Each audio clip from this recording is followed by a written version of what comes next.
Good morning, everybody. It's 10:30 a.m. Pacific time.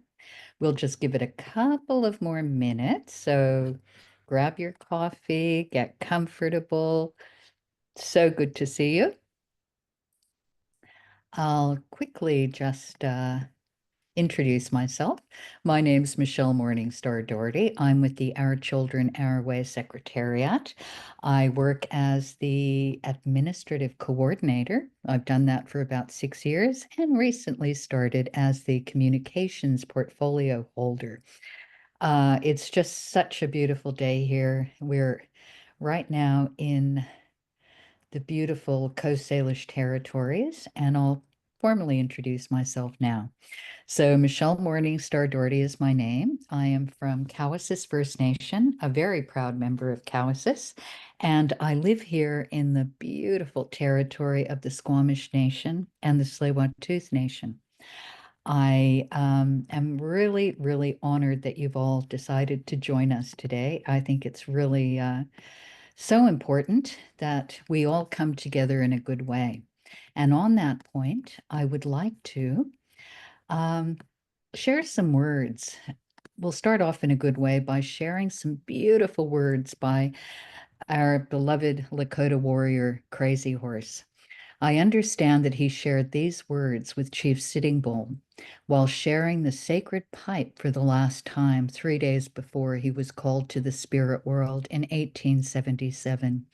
He said, "Upon suffering beyond suffering, the Red Nation shall rise again, and it shall be a blessing for a sick world, a world filled with broken promises, selfishness, and separations." Sorry, a world longing for light again. I see a time of 7 generations when all the colors of mankind will gather under the sacred tree of life, and the whole earth will become one circle again. In that day, there will be those among the Lakota who will carry knowledge and understanding of unity among all living things. And the young ones will come to those of my people and ask for this wisdom. So, to each and every one of you, I would like to say, I salute the light within your eyes where the whole universe dwells. For when you are at that center within you, and I am at that place within me, we shall be one. And that's what we're working on today. My apologies, it never ceases to move me. So I'd just like to talk a little bit about our wonderful presenters today. We have our moderator, who will wave at you in a moment. That's Cindy Ghostkeeper. She's the executive director of Nestle Bay Honey, and she's also on the executive board of Our Children, Our Way. We have Melanie Hudson and Kim Adamak from Island Métis Family and Community Services Society, and they're on Vancouver Island, and they're our newest member, recently delegated. So if you could also just wave so people know who you are. And we've got Joni Conlon and Stephanie Conefall from Carrier Sakani Child and Family Services. They work directly with our beautiful chairperson, Mary TG. And of course, Krista Smith, who is the executive director of Denisekai Services Society. And she is also an executive board member. And we're very lucky to have everyone here today to share their knowledge with all of you. So what we'll be doing today is I'm going to just briefly talk about Our Children, Our Way and what we do. We represent 25 Indigenous Child and Family Services agencies here in BC. We work to ensure that the best interests of Indigenous children are being met and advocate for systemic changes to policy, practice, legislation, and funding. We address issues that have a province-wide impact with the view to providing a collective Indigenous voice centered on the well-being of children, youth, and families. To become a delegated agency, an organization needs to go through a formal process with the Ministry of Children and Family Development, excuse me, where they demonstrate their capacity to provide culturally appropriate child welfare services to Indigenous communities, passing a program review that assesses their governance, service delivery model, financial management, and staff training, meeting operational readiness criteria established by the Ministry of Child and Family Development, and ultimately receiving a delegation agreement to deliver child welfare services within their community, which usually involves extensive training for staff on Indigenous child welfare practices and relevant legislation. We regularly share publicly available resources through our website, including hosting monthly webinars and a yearly national conference. Our Children Our Way 2024 is our fourth conference that we'll be holding, and that will take place again in Vancouver at the Convention Center from November 2nd to 4th. So we do hope you're able to join us all. And I would like to introduce our moderator for today, and that is Cindy Ghostkeeper. As mentioned, she is the Executive Director at Nestle Bay Hanier Child and Family Services, located in Fort St. James, with a satellite office in Prince George. She's proud Cree woman on her father's side and Irish on her mother's side, bit similar to me and Cindy.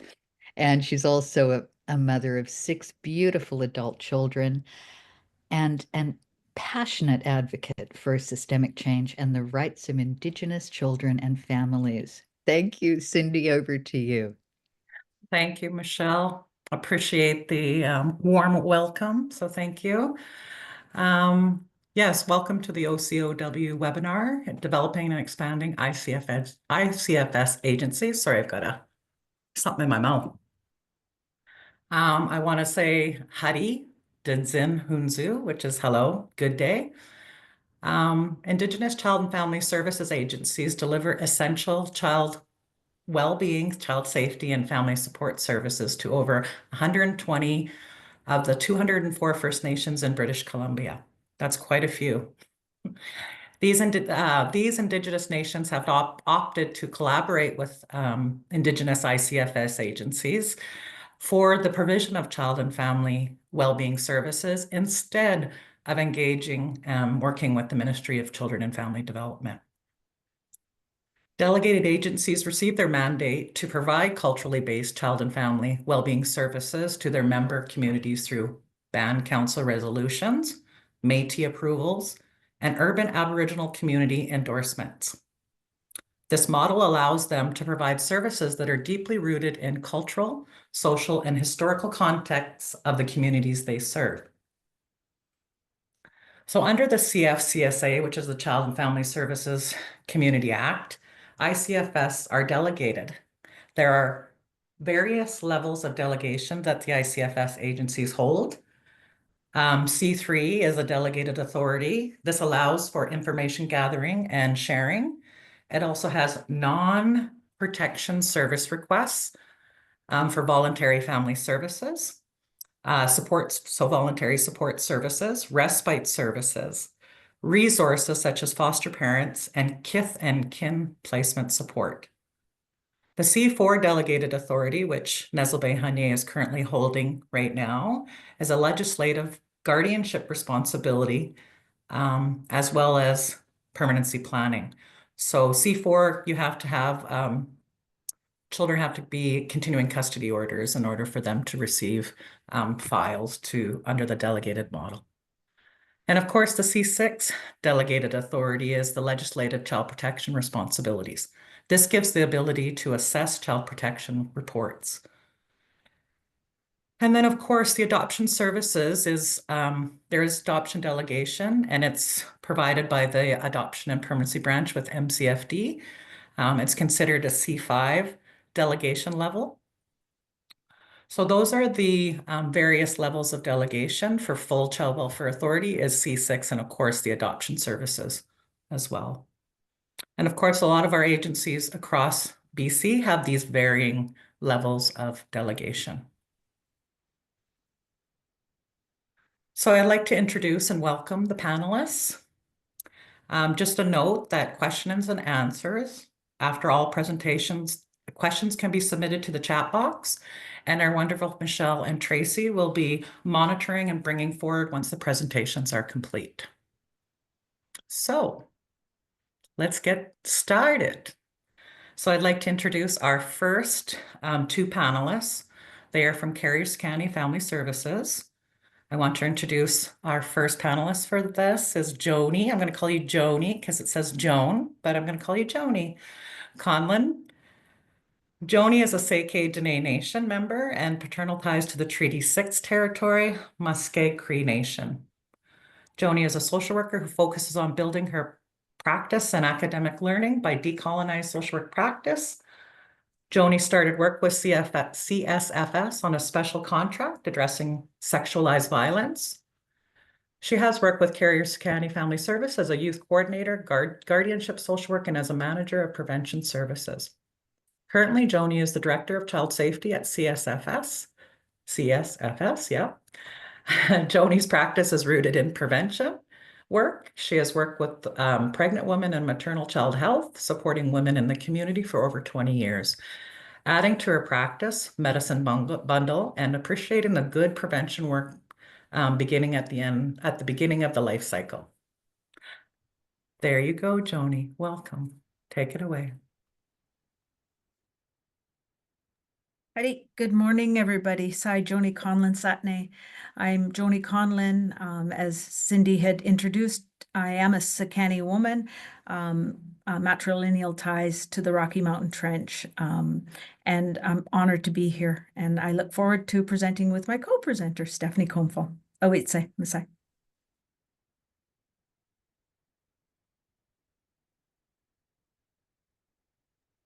My apologies. Now I'm going to introduce Stephanie Cohnfall. Stephanie is a jurisdictional governance advisor for Carriers County Family Services, specializing in Indigenous child welfare governance, mediation, policy analysis, and frontline practice. With over 17 years of experience, she has led evaluations of child welfare frameworks, managed social work teams, and developed culturally informed well-being assessments. She consults on Indigenous-led projects, guiding federal legislation implementation through training, project design, and service delivery. Stephanie has co-authored research papers, designed curriculum, and instructed child protection courses in the Aboriginal social work program. Stephanie. Howdy, everyone. It's lovely to be here with you, and I'm very much looking forward to learning and listening from all of you once we've completed our very brief presentation for Carriers County Family Services.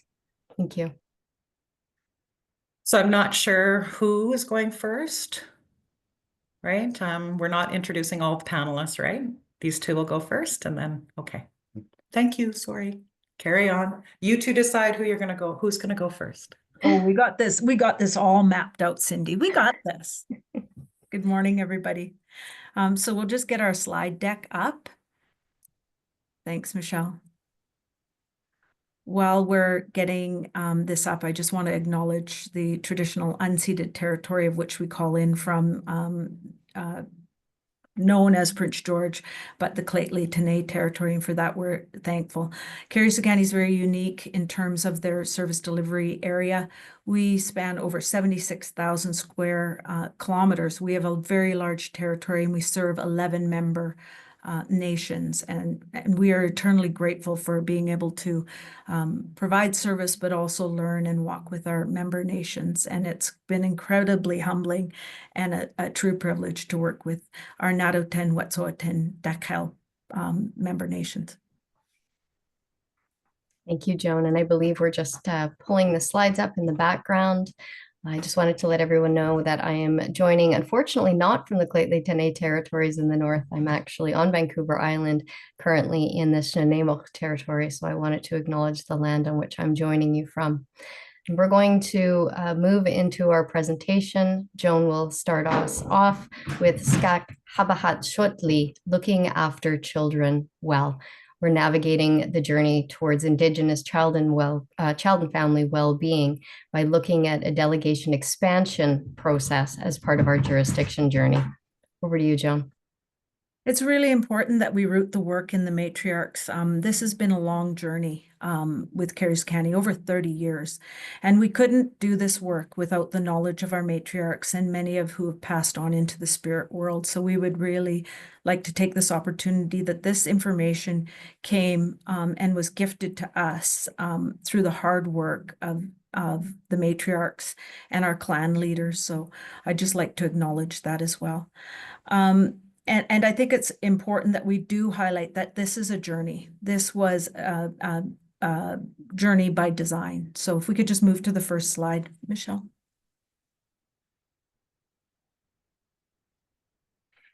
So as you note here, and I said earlier, this was a journey. We started in 1985, and it really was driven by the nations themselves when they started seeing the overrepresentation of their carrier Wet'suwet'en children going into care, and the elders, the matriarchs, really wanted to address it in a good way. And so the journey began to say, how do we start doing this? How do we start having greater decision-making and start changing the tides of this disparate numbers of children going into care?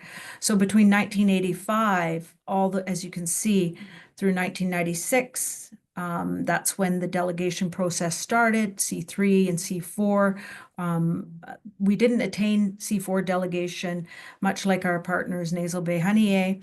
We are still acting in the C4 delegation. We really didn't get that until 2003. Well, we've sat in that position from 2003 till now, till we were given a different pathway. And in 2023, we started to move towards C6 delegation expansion. And really, that was a stepping stone to move further in our jurisdictional journey. So that's just a brief time frame of how we got to where we are today. Next slide. So really, when our matriarchs really said and really informed us, really identify how your approach, understanding the community, really with an open heart, an open mind, really understanding the history of our 11-member nations was critically important. The socioeconomic barriers, the remoteness of our community, and this simply took time. Time to listen, time to sit with our community, time to learn the cultural context and the nuances that really got our community members why we were in the place we were. This really helped build relationships. Our CEO, our Executive Director of Child and Family, really took the time to listen to the matriarchs and build those relationships. And that was the expectation of every one of us at Carrier County, to build those relationships and take the time. And as I had said before, this wasn't just, this was a strategic, knowing that this was a journey and that this was going to be a process, and it was by design and it was informed by the matriarch. So whenever we go into community, we always reflect on the hard work of those community members. And I always think of the late Selena John from the Saikaz Nation, who really spearheaded a lot of this work. And whenever we think of her, in our agency, we think of her fondly. And today we have like matriarchs who walk with us. Stephanie has worked really hard to bring the Matriarchs Council, or the Matriarchs Voices, to life and reinvigorate that and create a safe space. So I just wanted to honor that as well. Our mandate is, with the guidance of our elders, Carrier County Family Services is committed to the healing and the empowerment of First Nations families by taking direct responsibility for health, social, and legal services for First Nations people residing in Carrier territory. So we definitely have a unique, broad, expansive mandate that includes health. It's a very holistic mandate. Next slide. And I think what really has driven this work is a thoughtful process, strategic process on looking at engagement opportunities and really thinking about how to do this in a good way. And we heard from a lot of community members is, that typical government engagement is we parachute into community, we gather information, and we bring that back. And that wasn't necessarily the approach Carrier County was going to take. We were really going to take a thoughtful process. We were going to socialize the information. We were going to sit in the information. We were going to make sure that we heard things correctly and bring it back to community. Did we get it right? Did we hear this right? And one thing that, I really have to say for Stephanie as the director of jurisdiction, she really wanted us to make sure that we documented this journey well in a good, sacred way, that process needed to be, whether that be through, make sure that we document well, we hold the information sacred, we take, we ensure that we gather, that we have a communication strategy, and that's really important. And that we make sure that we're going with everybody nobody gets left behind in the journey. So we're checking back for understanding. We're making sure that this is landing well and is a common understanding. And that was really important. And the next piece that was really important when we reflect back on that is that it's done through the ceremony of our potlatch, our balhats. And I think that's an important key, is how does the community receive this, but how do we ensure that culture is embedded at every step as well? Next slide. And I think that, Stephanie always says this, it's kind of, counterintuitive in that we talk about this business plan. Families are not a business plan. This is really sacred work. But really, when we look at our intentions and where we want to go and the goals that we want, we really have to take inventory of what we're providing right now. Carrier County's been at this for 30 years. We've been in the communities. What are we doing really well? But also at the same time, let's take stock of what we need to do in order to fully actualize, for example, to make sure that we're meeting the needs of the community. And so we had to take an honest look at our services and say, what is our end goal? And Carrier County has always said our end goal is upholding Indigenous carrier secondary children, and making sure our end goal is that they live up to their truest potential. Well, how are we going to do that? And we realized very quickly it had to be a holistic, family encompassing, community encompassing approach. So in terms of your framework, it's fitted into your vision and really upholding nation building, that inherent authority, breathing life into laws and making sure that at the end of the day, we're participating in nation building. And really it's and Mary TG has always said, having a seamless transition into the nation asserting their own authority. Next slide. And really, we have to take an honest look that when we say we want to do holistic services, we really are looking at that from a costing perspective. If we say that we want to uphold the best interests of Indigenous children, what do they really need in order to thrive, live up to their living up to their truest potential? And Katrina says, breathing life into our laws. We hear that at every point. How do we breathe life into our laws? And how do our children live up to their truest potential? That is not disconnecting them from community. That is not supporting the family of origin. It really is ensuring that we've costed out how much it takes to keep a child within community in the embrace of their culture, clan, and community. Stephanie? Thank you so much, Joan. Thank you, everyone, for your attention so far. What we've laid out for you so far are some of the learnings and some of the approaches that we've really taken, both in our expansion to C6 or to the protection services under the CFCSA. But I wanted to highlight as well that this point for us, this transition for us, is part of a broader journey. That broader journey is a stepping stone towards the assertion of our inherent authorities over children and families. The slide you see in front of you coaches the necessity for us to remember that when we're working with people, we need to employ really sensitive, culturally safe change management practices. This means leaving no one behind in this work. One of the things that we say frequently in our teams and in our agency and in our practices with community is that we don't want to leave anyone behind, either in their languaging and understanding or the awareness of where we're moving towards. This slide translates for us our current state, which is the current place that we're in with our current service delivery. We're C4 delegated at this point, but we have a robust prevention services and other ancillary services that are working alongside of this journey. It's important to note that Carrier County Family Services is somewhat unique in that we also have a robust health department. We have a developing legal department, and we have other services that are intertwined in that middle space, that transitional authority space, as we move towards what we refer to as our future state, when the draft law that we're developing will be the law of the day.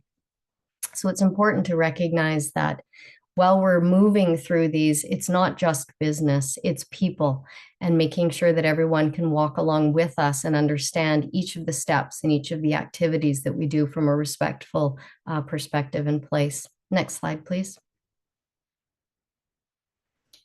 One of the key spaces that we're in currently is defining and understanding our service delivery impacts. As a learning towards the expansion of our services as a delegated agency, we recognize that this requires a constant reflection, a pause and a look back, and a bit of an understanding of how our services are landing for our communities, our families, youth, and children that we're serving. On the right-hand side, you can see our member nations for our service delivery framework. And on the left, we talk about the assurance of evaluation and feedback loops. So that constant narrative, that constant dialogue that we need to have to ensure that our services are meeting the mark, that we are absolutely providing the best service into the environment of care that will provide for every child and youth to reach their fullest potential. Some of the questions we ask ourselves are listed here. What services and programs are new, currently existing, and sometimes no longer relevant? Do we need to tweak some of the current programs? Can we deliver them in a different way that will hit the mark a little bit better?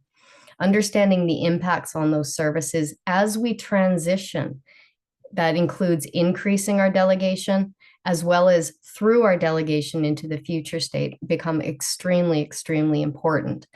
And when we talk about how we make sure we're hitting the mark, we talk about setting those indicators for ourselves. Next slide, please.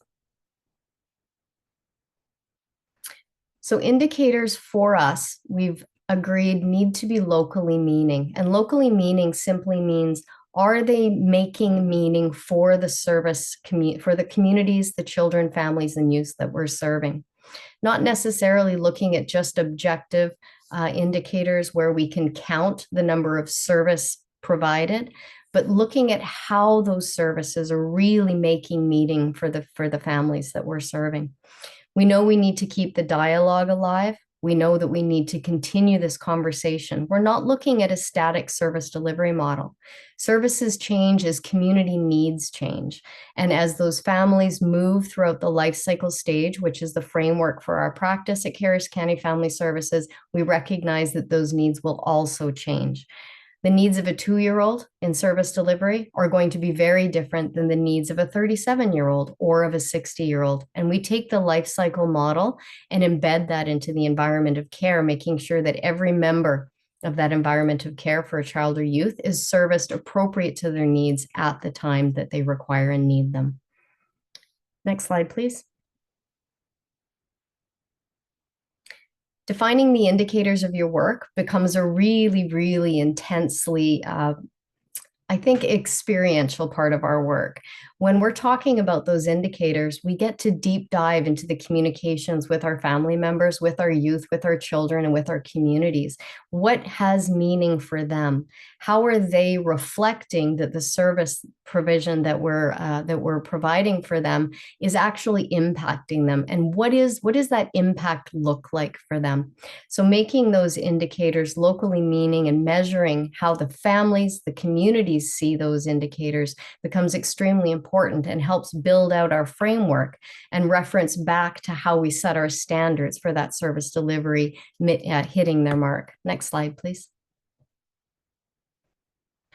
One of the most important parts of our learning thus far, both in our delegated processes and in our expansion of delegated services, and of course, setting the foundation into our future jurisdiction work, is the need to maintain a principled process.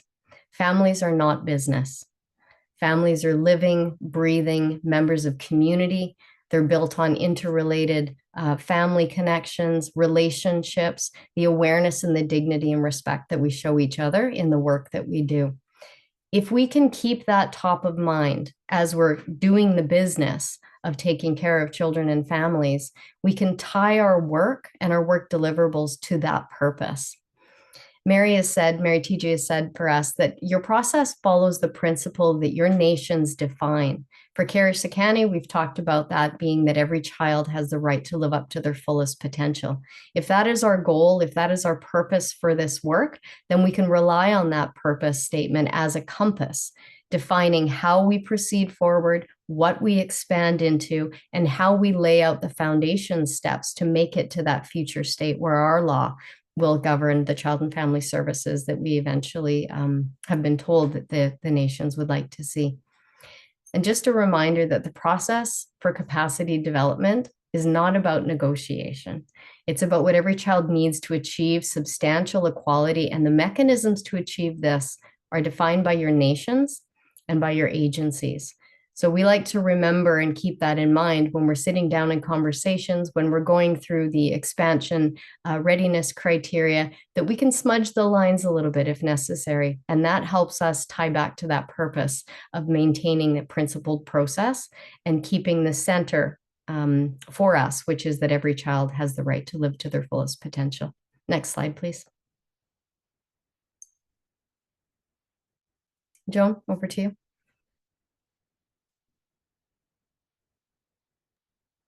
One of the things that also underpins our approach is that we understand that wise practice, good practice, really helps us build good policies.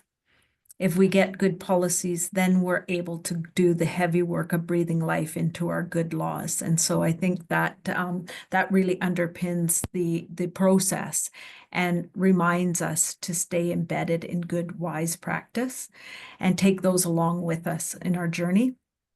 And that the member nations have really articulated very well what is good, wise practice when it comes to their nation members. And that we understand that the community leads this work. And so that helps create a trusting environment that we can go on this journey together. And as well, you know, just looking at that legal and practice expertise, it's really important that we have that that kind consideration when we're building law. We always say that we're not building the law. The law has been there since time immemorial. We are merely breathing life into it. When we first met with the matriarchs, they also cautioned us, as elders and matriarchs often will, go slow. This is a marathon, not a race. So you goosely. And so remember to go slow. Thank you, everybody. Awitse Masai. Thank you, everyone. Awitse Masai. Awesome. Thank you, Joni and Stephanie. Lots to share being a 30+ agency out there. So thank you. And one of the things that I do know about Carrier-Sicani is they had wanted to have their prevention services in place with their communities before moving forward, which is ultimately ideal. So I just wanted to mention that because I know that that's actually something that everybody wants to do. So And you guys have a lot of nations that you're working with, so good for you, because that's exactly how to prevent kids from coming from their communities. So thank you. All right, so our next panelist we have is from Denisikai Services Society, Krista Smith. She is the Executive Director of Denisikai Services Society, where she has been for the last 6 years. She has over 20 years of business experience, leadership, and volunteerism with various government, private, and nonprofit organizations. She sits on the board of directors for Our Children Our Way Society and is the president of Indigenous Perspectives Society and a technical advisor of the nation, the nation's jurisdictional team. Krista can say it when she comes on. Krista loves to learn and has an extensive education history that includes a Master of Business Administration, a Master's in Counseling Psychology, and a Bachelor's of Social Work, to name a few. She is also a 2-time author and a practicing clinician in a small private practice. Good to know, Krista. Welcome. Over to you. Such a thank you, Avanas. Good morning, everyone. Happy to be here with you today. Yes, thank you for that lovely welcome, Cindy. Next slide, please. So Denisikai is situated, our urban office is situated on the Secwepemc territory, but we serve the Silcotin and one carrier community of El Gacho. So we have 6 member communities that we serve with the urban and land-based. Next slide, please. So right now we are a fully delegated office, providing voluntary services, guardianship, child protection. Child protection is new. We just signed our child protection agreement in January or in December and started our child protection services in January of this year. So it's a brand new thing for our organization. We also have like a large array of support services. And like I said, we serve both on and off reserve populations, so urban and land-based. And our support services include things like mental health, early years, youth outreach, one-to-one. We do in-school work, as well as the full range of delegated services. Next slide, please. So part of the plan was always that the delegated agency was created as a pathway to jurisdiction. Moving into the child protection delegation for a while was never even on the table. After Bill C-92 came into effect in 2020, the direction of the organization was always going to be jurisdiction. So the nation, the Silcotin Nation, has been working diligently towards jurisdiction over the last few years. We're on the cusp of signing our coordination agreement, hopefully by the end of this month. And part of the rollout of that jurisdictional plan was to have the agency support the communities as they grew their capacity, as they created their infrastructure and their own ability to do services. In doing that, the nation decided to take the first 5 years and create a very solid foundational prevention plan so that hopefully protection would be the least amount of the work that was done. In the meantime, the agency became child protection delegated as a bridge to that jurisdiction in year 6. So the plan at the very beginning was to be full child protection, and then it was like, nope, we're going to just go right into jurisdiction. Paused and went, you know what, while we're getting there, we have an organization who has been around for 20 years and who has built solid relationships with the communities. Let's move into child protection, and then that transition into full jurisdiction will be a lot more streamlined. Next slide. So under the nation, we have, this slide just kind of represents how we're working together with all three streams of service delivery. So we have the nation that is working on their jurisdiction, going to enact their law very, very soon. We have OCOW, fully delegated organization that's going to continue to deliver those child protection and voluntary services right through. And then we also have communities who have opted into Section 92.1 agreements. These three streams are all very collaboratively working together. This is not any one community in isolation. It is a very much a nation-based approach to the wellness of families and, you know, having children who are raised in happy, healthy communities. So this is just demonstrates how the three are all working as one in overlapping. Even post full jurisdiction in year 6, the plan was to always have OCOW be there as that bridge, as that support, making sure that no child ever falls through the cracks or gets left behind.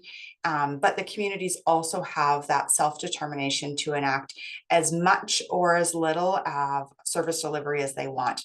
The law will apply across the board, and we will all work together to support children wherever there's needs. We will fill in, and then the Section 92.1 agreement will apply across the province. So that just demonstrates a little bit of our journey together between the delegated services, the jurisdictional services, and our 92.1 agreement. Next slide, please. So this is a little bit of the road OCOW was on. Our doors opened in 2004. And then we spent about 7 years completing the voluntary services agreement. It took another 3 years to complete our guardianship agreement. And I just want to highlight that if it's going to be different for every single community and every single organization along the road, because the needs are unique, communities are unique, and you can't rush into something based on somebody else's criteria of readiness. And I know that, you know, the ministry has a readiness checklist that we all go through in expanding our delegation agreements. But how long that takes is really community driven. It has to be, are the folks in the communities ready for that next step? Is the organization ready for that next step? Are the staff ready for that next step? And so I don't want to be misleading in that it takes 7 years to get through this process. For this particular organization and the two nations that we serve, it took as much time as it needed for the people to be ready and for the organization to be in a place where it could take on those services in a really thoughtful and responsible way. In 2021, we took on our urban expansion agreement, which means that instead of just providing services and agreements to members in community, we now included the entire service delivery area around our organization in the Caribou, Chilcotin, Williams Lake area. And that took about 5 months to complete. It was a quick one. But at the same time, we weren't expanding our delegation. We were just really expanding our area.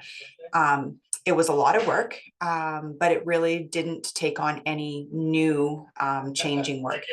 The child protection delegation was different, of course. That one took about 7 months to complete, and that was a lot of hard work. It doesn't normally, from what I hear from Aboriginal services, it normally takes much longer to go through that process.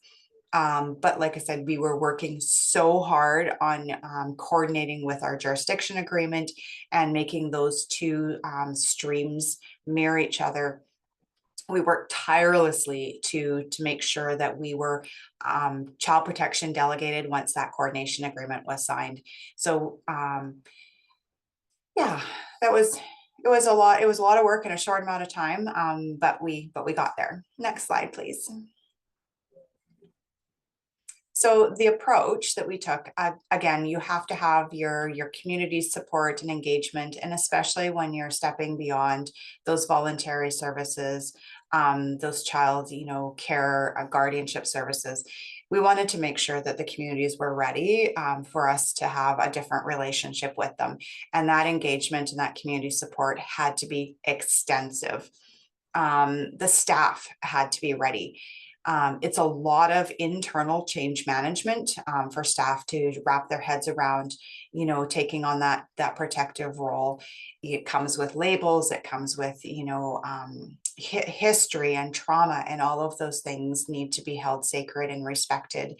And staff themselves may have gone through experiences that have given them a lens toward the work.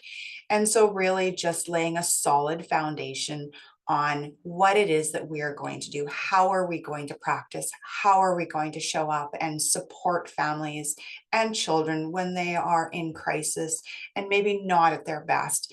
And how do we reduce our footprint in their lives and create a space of safety and security without imposing more trauma?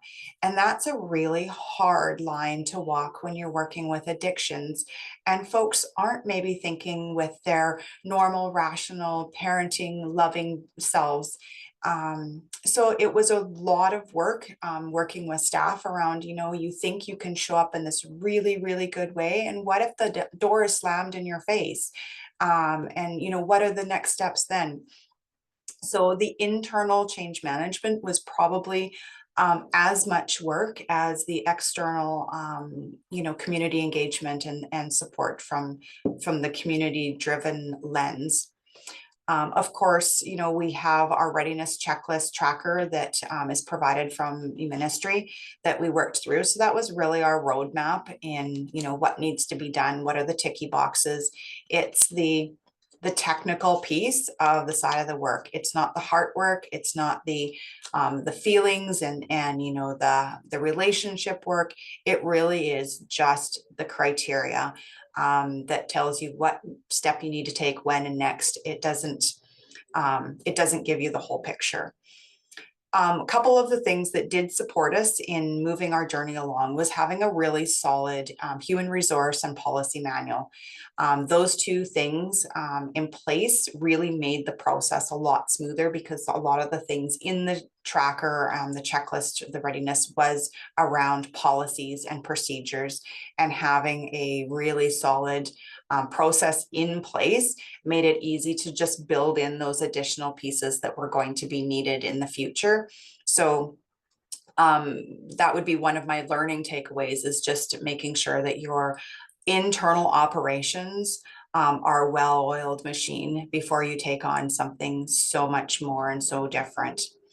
Our service delivery model, we had to create a service delivery model as part of this, which was not only one of the checklist readiness criteria, but it actually gave us the opportunity to engage differently with the communities and to really understand how they wanted our services to look. And it gave us a chance to really think thoughtfully around our internal processes around after hours and call outs, and how are we managing caseloads, and if our core values are people before paper, how do we make sure that caseloads stay in a manageable at a manageable number, so that staff really do feel like they can take that approach around putting their families and the children at the center, and they're not worried about what's the paperwork that I have to do, what are all the logistics that I have to work back through, but it really is truly child-centered and about the people. So that was one new piece, learning through that piece. The delegation training and the ongoing training plan was another place that I would highlight. I probably personally didn't anticipate the time that it was going to take to get staff from C4 to C6 trained, but then working through those field guides, working through, having the experience in the field on the ground, what did that look like? And then not only, yay, we've gotten there, we have delegated staff, but, giving them a solid foundation where they really feel confident in their skills and they're not worried about, am I missing a form or a piece of paper, but they're really showing up and just being authentic humans and working with their clients. And then knowing that there's so many policies around Chapter 3 and around, child protection, that ongoing training is going to be required. So we did focus a lot on that. What does ongoing learning and training and development look like? And what is that plan overall? So that staff felt they could balance the new responsibilities of files coming on, along with making sure that they were up on policies and practices, and they had things to fill their buckets, and not just policy training, but also bucket filling training as well is part of their plan. Another piece was our protocols with our partners, making sure that, we really had a solid understanding of how communities wanted us to show up. And, when we were showing up, how are we working together? Who gives, the direction? If there is an after hours and we can't contact the designated band rep, what's the next step? What's the plan? At what point do we go to leadership? Does leadership want to be involved? Just making sure that each one of those protocols were really thoughtful and intentional with each one of the communities, so that they really reflected the needs of that community. And then our rollout, we took a slower, as much as I'm like, we wanted to get there as fast as we could, we did want to do it in a very thoughtful way, and making sure that we weren't putting any of our families at risk by not being ready. Our rollout and our transition has been a little bit slower, and just making sure that we worked with our local MCFD office on many of their cases before they came over. So we had solid relationships with families in place, making sure that we were the second on files before we became primary, taking on, urban files secondary to community files where we already again have those relationships, taking new incidents so that we can start clean, and then building into those after hours and call outs have been kind of our transition plan. Next slide, please. Yeah, just some of the learnings. Engagement plans, I can't stress enough the importance of having really solid community engagement, and making sure that, people are understanding the real true nature of the work, what we have to do under legislation, what we want to do as good humans, and that we all share the same values around wanting children to be happy and healthy and safe, and wanting families to be together and be safe and healthy. And once those common values are established and everybody's working towards the same value base, it makes the work easier. When we're like, okay, internally, we know in our back of our heads, we've got these things to do, but externally, we all know we're working with those same values. And that really speaks to the embracing the unique needs of the communities, being flexible, being prepared for change. One day it's this, the next day it might be that, being able to pivot. You really do have to be flexible in your timelines. When a community is like, we're not ready, we want to pause, that's okay. And then, like I said, the internal change management piece with staff around actually doing that work, because I want people here who are going to show up and want to do the work. I don't want a staff person who's dreading that call or dreading that family visit, because that is not how we show up for families in a good way. So really making sure that that internal change management and the health of your organization, your staff engagement are all really high, and you've got all of those pieces in place, so that when the work becomes heavy, staff are able to cope, and there's not internal dynamics or politics that get in the way of the work, that people are really solid and ready for the work. Next slide. Or am I done? I think that was it. That's it. Sachaya, thank you so much for your time. Awesome. Thank you so much, Krista. You made some very good points in your presentation that I think we all can relate to. I know for myself, ensuring practice is consistent throughout our organization, right? So managers to frontline, very important. You couldn't have nailed it anymore about the HR manual and policies. Yeah, I can't tell you how important that is to have that all established. Working with the nations, like you said, relationships are key. You can't do anything. And also with the service delivery area, because you're right, that seamless transition, so we don't have any kids fall through the crack, needs to happen. And so that relationship is really important. So thanks for highlighting those. I also like how you described the 3 streams of service delivery. I thought that was a nice way of a visual too that I know people could take away, myself included. And then those protocols. At every level of our delegation, it's really important to have protocols in place with your community partners, not only the community partners, but schools, RCMP. I would even say such as child, youth, mental health, you know, different things. Like we have child, youth, and mental health services in our delegation pieces, but those relationships with the streams, the service streams are hugely important. CLBC, CYSN. Yeah, so thank you very much. I think you nailed, you gave us a really clear picture of your journey. Thank you. All right, so lastly, we have our final panelist from Island Métis Family and Community Service Society. So Melanie Hudson, as you can see, is up there, has served as the Executive Director of Island Métis for 6 years. Prior to this role, she worked in various legislative and policy roles within the BC provincial government, including several years at the provincial office of the Ministry of Children and Family Development. We probably bounced into each other. Anyways, Melanie has also worked as practicing lawyer for several Indigenous nations and has worked in finance, including for Indigenous nonprofit agency. Melanie is of Cree Métis and mixed European ancestry, with her family coming from St. Boniface area in Manitoba. She has a Bachelor of Commerce and a Juris Doctor. You got lots. Good for you. She is the chair of the Indigenous Service Division with CCSEA.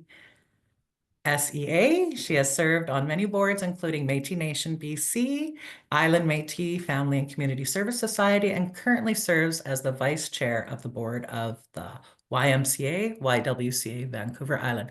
Whew, you're a busy woman. And I also want to introduce Cam Adamek. Cam is an Indigenous child welfare professional, social worker, and devoted parent of 2. She currently serves as the manager of guardianship and permanency planning at Island Métis Family and Community Service Society. With over a decade of experience in diverse Indigenous child and family services settings, Kim has worked in frontline child protection, safety social work, managed delegated teams, and contributed to Indigenous child welfare policy consulting. In addition to her full-time role, Kim is a contract instructor for Indigenous child welfare training with the Indigenous Perspective Society, co-chair of the board of directors for the International Institute of Child Rights and Development, and a research assistant at Royal Roads Universities. Victor, as a 3rd-generation European settler residing on Algonquin traditional territory, otherwise known as Victoria, BC, Kim approaches her work as a learner with the role of listening and bridging traditional community practices and knowledge with provincial and federal government frameworks, as well as universal rights principles. Wow, busy women. I will hand it over to you. Thank you so much for the lovely introduction, Cindy. Bon matin tout le monde. Good morning, everyone. My name is Melanie Hudson, and I'm currently serving as the Executive Director for Island Métis Family and Community Services Society. Also joining me today is Kim Adamek, our new Manager of Guardianship and Permanency Planning. I will allow her to introduce herself. Good morning, everyone. Thank you for the lovely introduction, Cindy and Melanie. As Melanie said, my name's Kim Adamek, and I am currently the Manager of Guardianship and Permanency Planning with Island Métis Family and Community Services Society. I was born and raised on Lekwungen territory, but I originally come from Britain and Poland on my paternal side and Germany on my maternal side, and I'm very happy to be here. Thank you, Kim. Island Métis is located on the traditional lands of the Lekwungen-speaking peoples, which includes the present-day Songhees and Esquimalt nations. I'm also joining from their territories today. And we would just like to thank our hosts for allowing us to provide services to the Métis families on their land. So we're very grateful for that. Today, we would like to present you with a brief orientation to Island Métis, discuss delegation implementation, and the lessons that we learned throughout the process. So Island Métis Family and Community Services Society was actually incorporated in 1996, about the same time that our Métis community, Métis Nation Greater Victoria was incorporated as well. So that's interesting. And we've been operating within Southern Vancouver Island since about that time. And in the past, we've offered a variety of community programs to help improve the lives of Métis children, youth, and families. However, over the last 5 years, our dedicated team has grown from 10 staff members to over 40 staff members, who deliver a broad range of programs and services, including youth and family support, child and youth with support needs, life skills, child and youth counseling, housing support, early years, childcare. We're about to venture into our second childcare center, cultural support, and delegated guardianship and permanency planning. As part of our strategic planning as an agency, we strive to collaborate with MCFD to reduce the number of Métis children in care, with the goal of attaining full delegation of child and family services under the CFCSA. We are committed to developing a culturally appropriate system of care and we provide cultural and social services that empower Métis families to honor, celebrate, practice their traditions and their history. And next slide, please. Oh, and I apologize, I missed the slide right here, and we're going to head over to Kim for the next slide.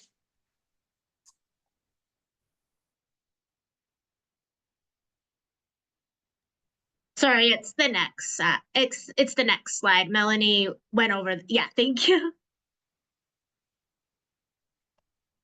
So as we ventured through our delegation implementation process, we recognize that delegation is implemented across 2 scopes: through Ministry of Children and Family Development process and within the unique cultural context and demographics of the agency. MCFD delegation process involves a readiness assessment, agreement development, and training, and implementing through the cultural context and demographics of the agency requires us to tailor services to the unique needs of the community, informed by cultural practice and community strengths and needs, guided by elders and aligned with principles of self-determination. Successful implementation requires balancing these scopes by acknowledging tensions between MCFD's framework and the agency's cultural context. Tensions faced include bureaucratic hurdles, timelines, and funding constraints. Best practices include early and ongoing engagement, transparent communication, and integrating cultural understanding and communication, community context into every stage of the process. Ongoing collaboration, training, and advocacy for policy adjustments are key to bridging gaps and adapting to the developing needs of the community. And we can move to the next slide. There are a number of key lessons that we learned throughout the delegation readiness process and the implementation process, including the importance of prioritizing early engagement, which includes the need to collaborate with stakeholders early on. This will support things like protocol agreements. Also next, evaluate alignment of organizational capacity with fulfilling the readiness process. This includes the need to assess the agency's ability to meet MCFD's readiness process expectations while maintaining community priorities. Also identifying what supports are needed throughout this process. Utilization of consultants. We learned contracted consultants are an efficient way to bridge staffing gaps to supporting delegation readiness. In addition, funding formulas, we learn the importance of ensuring clear understanding of government funding formulas and assessing ongoing sustainability, as well as implementing delegation within agency context is incremental and ongoing. The continued micro and macro community engagement is the key to bridging MCFD policy and legislation in the cultural context of the Island Métis community. And next slide, please.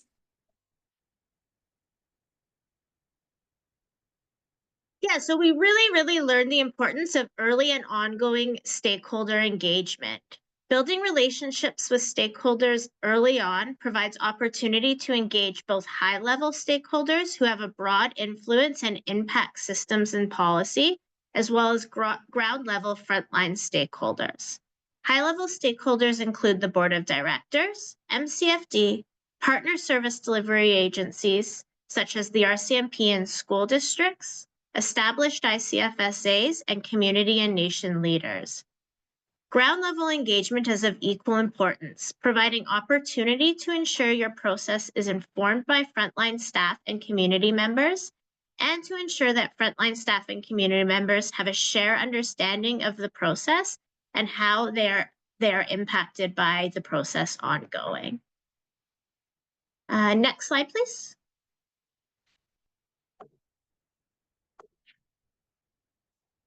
Engagement processes that focus on collaborative relationship building through information sharing are key. Knowing your audience and adapting engagement strategies and the purpose accordingly supports efficient and effective engagement. For example, in 2018, Métis Nation of British Columbia and the provincial government signed a joint commitment setting the goal of transferring authority of Métis children and youth in care to MNBC.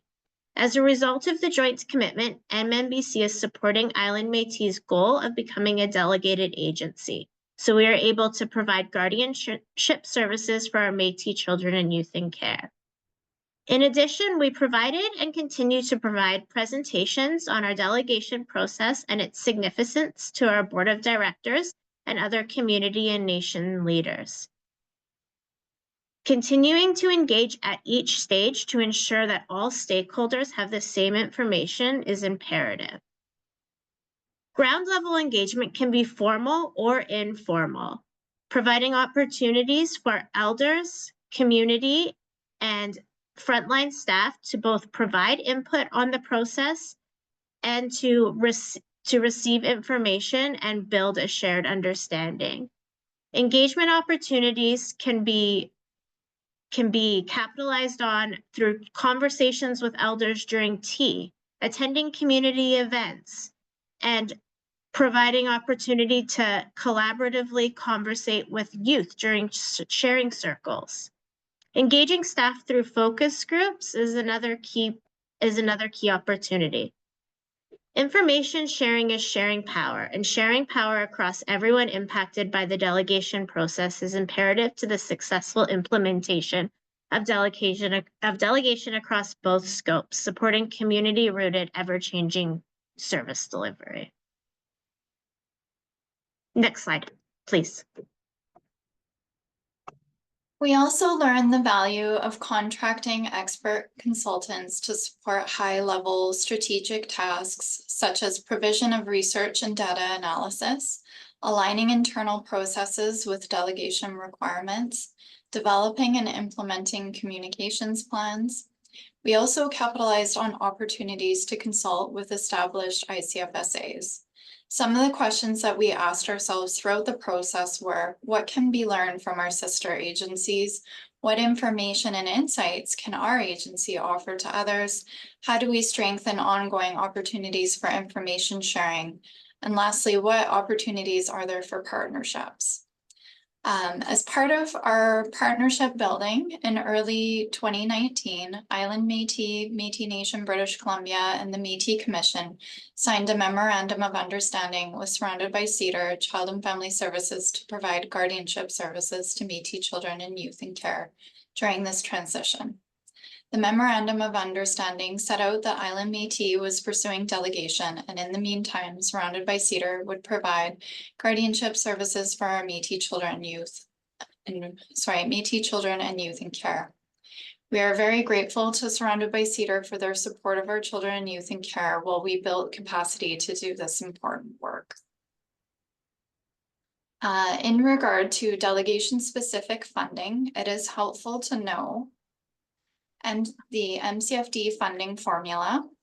It's important to gain a comprehensive understanding of the MCFD funding formulas, including the fact that they're based on number of children in care and not based on population, which would make more sense.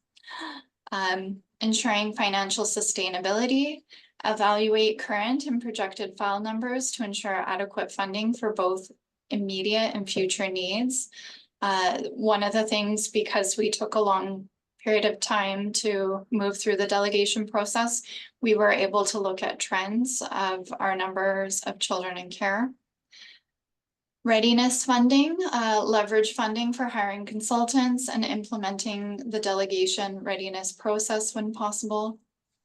You can also access delegation startup funding. We utilize those funds for setting up an operational space and addressing our immediate staffing requirements for C4 delegation.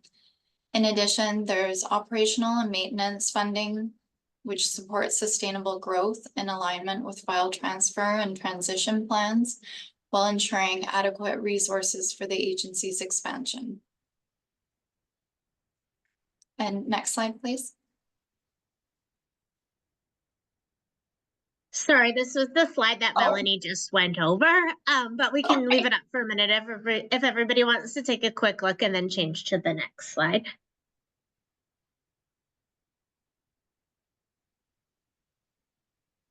Okay, do you want to change to the next slide now? Oh, we missed one.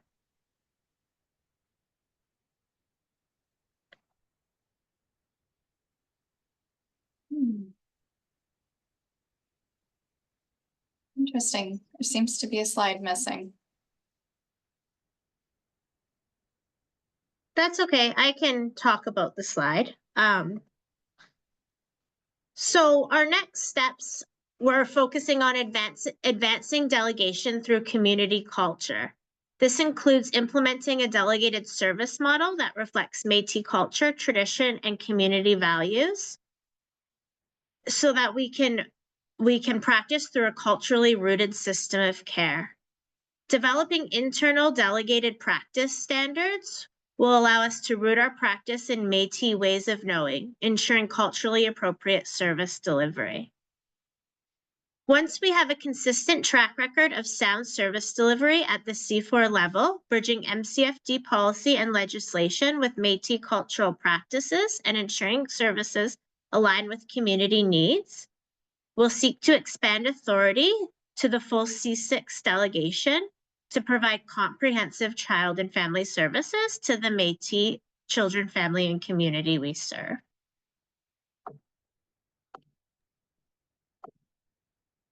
Marcy, thank you so much for inviting us to present on this important topic today, and we look forward to answering any questions after the presentations. Thank you. Thank you. Thank you, Melanie and Kim. Very thorough for that. A couple of things that I noted and thought were really important was that shared understanding of process.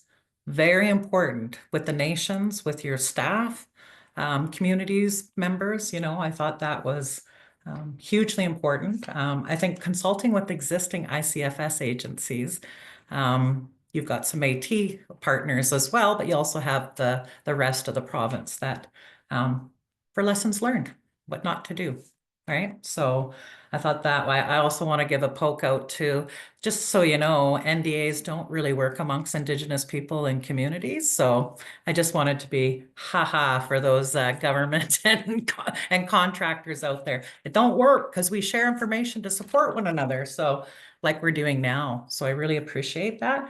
And just to clarify that Métis, your only funding funding sources through the province, whereas Carrier-Sacani has the land-based funding as well as the provincial funding, as well as us as Nestle Bay Hanier. So different points, but different approaches to the expansion and of the work. So thank you very much for sharing. Appreciate it.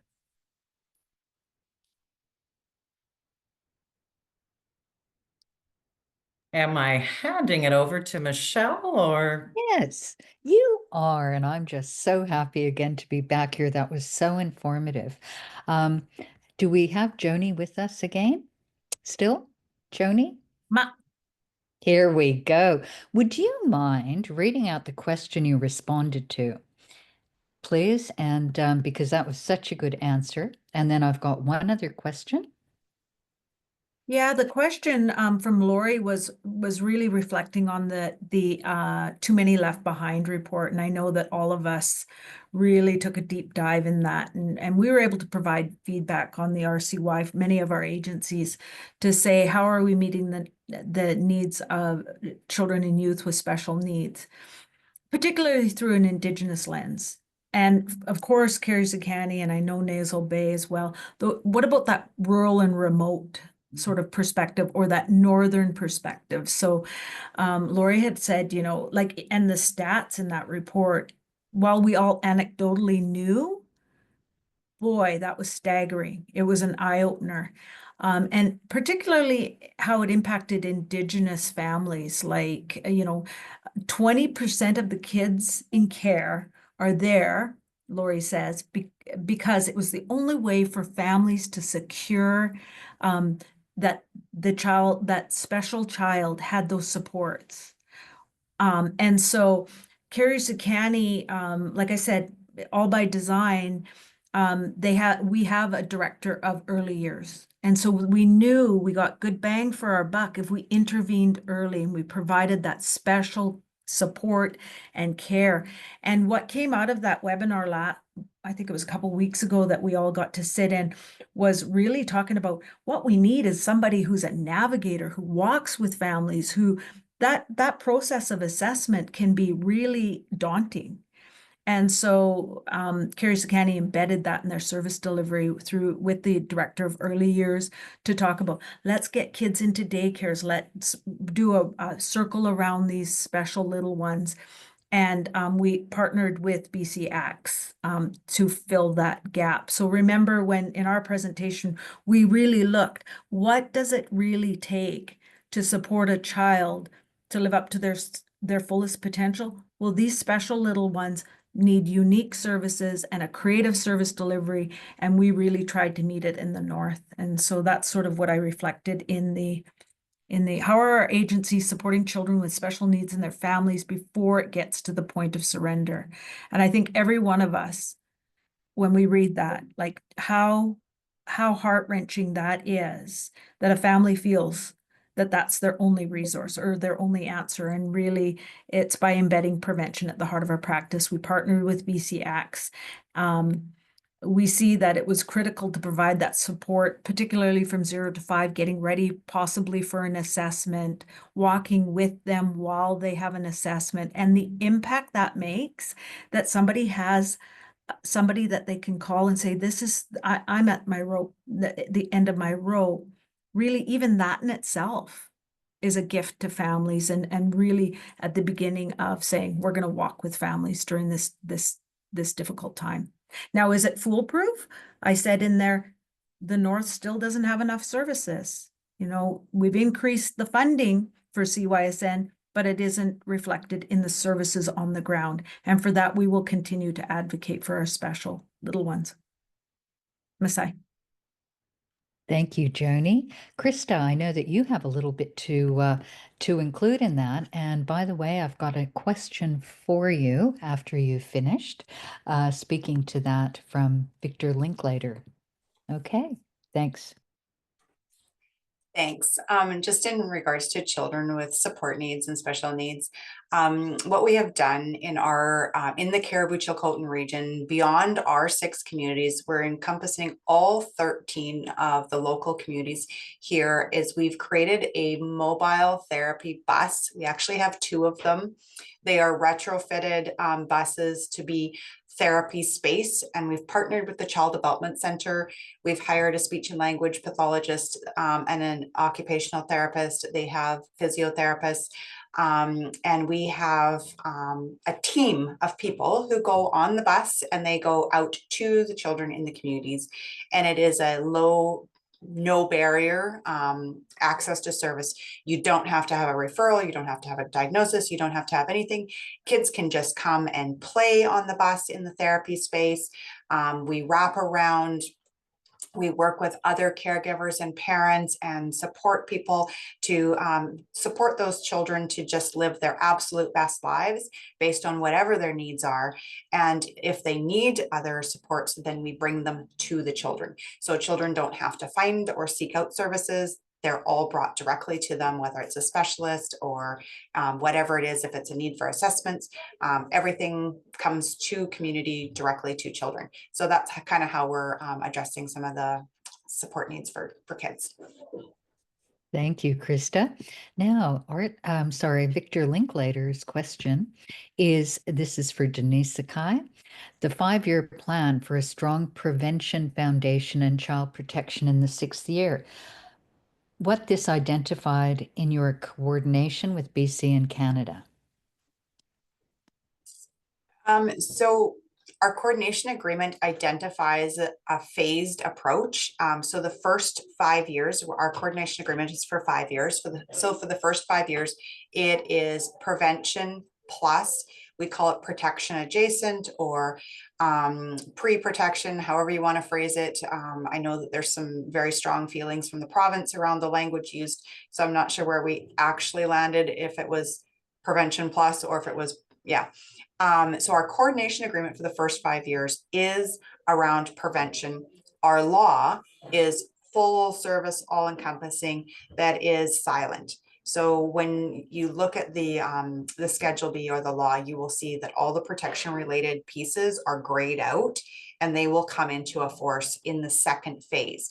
We have internally identified the second phase as year 5, but we didn't want to write into the coordination agreement, year 5, we will do X, because what that does is it makes, it puts paper before people.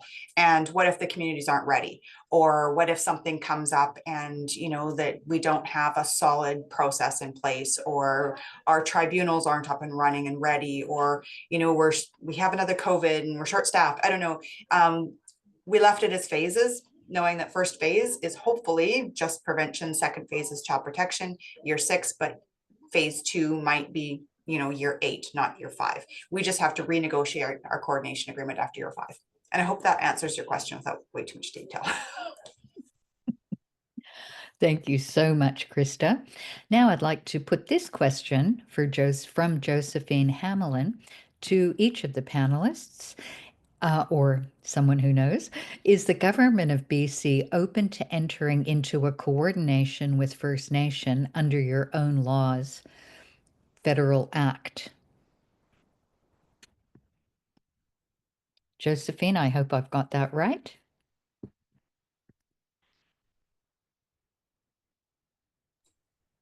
So yeah, you do. Thank you. Okay. What I might say is it might have been, I might not have articulated clearly that Denise Sakai, as the delegated agency supporting the nation, is not the one leading this work. We are a member of the team. We're a part of the jurisdiction. We walk with the communities and the nation. We're in a little bit of a unique situation where all 6 Sokoteen communities are working together under one law, under one coordination agreement, under one implementation plan. That is very unique. Most nations or communities are working individually and not with all of their member communities. So I would say the simplest answer is yes. Any First Nations community can enact their law and pursue jurisdiction directly. If you want to work with your partnering communities and they all want to work together, what I can say from the experience is that having the strength of 6 communities does actually help. And as long as your communities are working really hard together and they're solid and everybody's on the same page, it works beautifully. I always think, you know, together we're stronger. So, you know, the nation really did take that approach. It is not Denise Sakai's coordination plan or jurisdiction enactment. We are simply the service delivery supporting technical team to the actual nation, to the rights holders of that enacting and that holding up of their own law. Actually, thank you for that. I am a member of Driftpaw Cree Nation in Treaty 8 territory, and we've started out with a coordination agreement, right? We with Canada and Alberta. And after 2 years, over 2 years, the government of Alberta has will not enter into a coordination agreement with us, because the bottom line is, at the end of the day, after 2 years, funding for off reserve, it's a what it boils down to is a federal and provincial jurisdictional funding issue. So Alberta just recently now has backed out of our coordination agreement. So now we are having to enter into the feds, we call it a service delivery agreement. And then, of course, there's the fiscal agreement, right, with the Fed. So provinces saying, no, we're not going to come and play with you. And so I'm just wondering, at this point in time, it sounds like the government of BC, you hear all these wonderful things with the government of BC, you know, participating, contributing. But at the end of the day, the bottom line is, are they actually going to come in, enter into a coordination agreement with First Nations? So that's kind of where I was kind of coming from, to see, because we thought, yes, this is going to happen.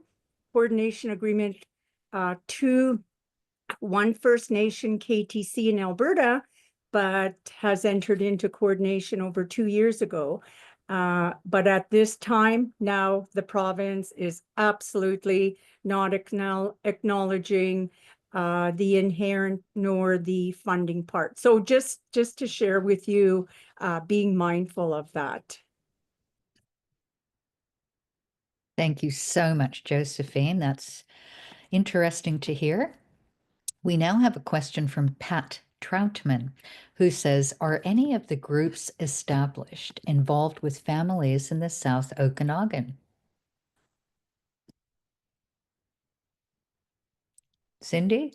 I Are know you we, talking about a ICFS agency, or because think it's so. Okanagan Alliance, which is not a delegated agency? As of yet, I don't believe, no, they're not. But they're the Okanagan Alliance, and I believe they work with the surrounding communities in the Okanagan. Oh, Melanie. If they happen to be Métis, there's also That's right. Yes. Oh, say that again, Melanie. Say it one more time slowly. Yes. Yeah. There you go. Thank you. I believe it means free people in Cree. Mhm. Awesome. And Yes, then- Alamo. So thank you for Yes. remembering that. Yes. And if it's Kelowna, Métis Family Community Services as well, but they're non-delegated at this moment. Thanks, Thank you Melanie. so much for that. Well, it looks like we've pretty much wrapped up on our wonderful webinar here.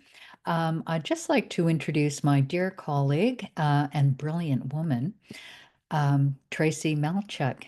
Can you say hi to everyone, please?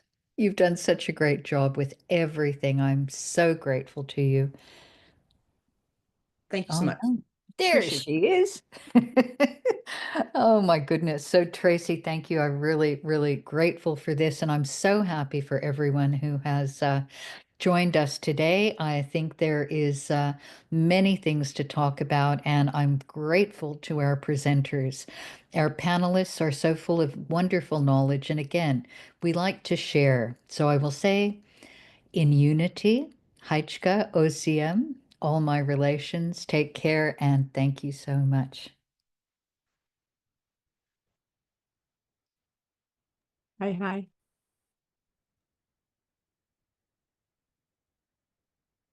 Thank you, everyone. Thanks. So, Adam. Bye. Hello. It was a lovely presentation. I really appreciate it.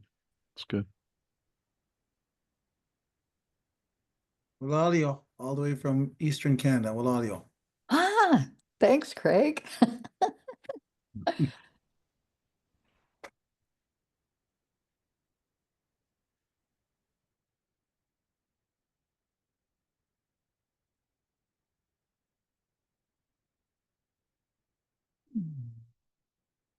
Once again, I've just got to say to our presenters, you guys absolutely rock.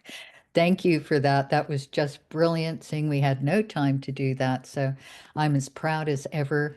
I will mention once again to everyone here that we will have all of this wonderful information up on our website. I'll get that done by, I think, by Friday for sure. So much information, and I just am so grateful. Thank you so much. All right, now we'll really go. See you all soon. Because we had a missing slide there, if you don't mind, we'll send you an updated PowerPoint. Please, Just please, Melanie. so Thank it you makes so much. make That's sure everybody has the perfect one. yeah. The missing Thank slide you. is not your error, it was ours. It's Okay, there. so you have that slide? Yes, yeah, Okay, okay, our apologies. that's okay. No 'cause yeah, problem. Yeah. Just want to make sure it's the right one if you're sending it off to everybody. Yeah, so if you have that slide, it should be the right one then. Okay, thank you. Perfect. Thank you so Bye. much. Thank you, Take Tracy. care. Thank you, Michelle. Thank you for Yeah. having us. Oh, thank you. Goodness me. Thank you. Take care. Bye-bye. Bye. Bye-bye.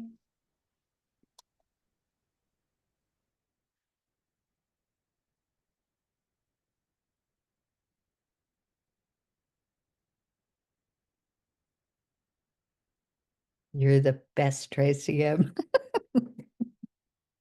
All right, I'll close the meeting now. Thank you. Blessings to all. Take care. Bye.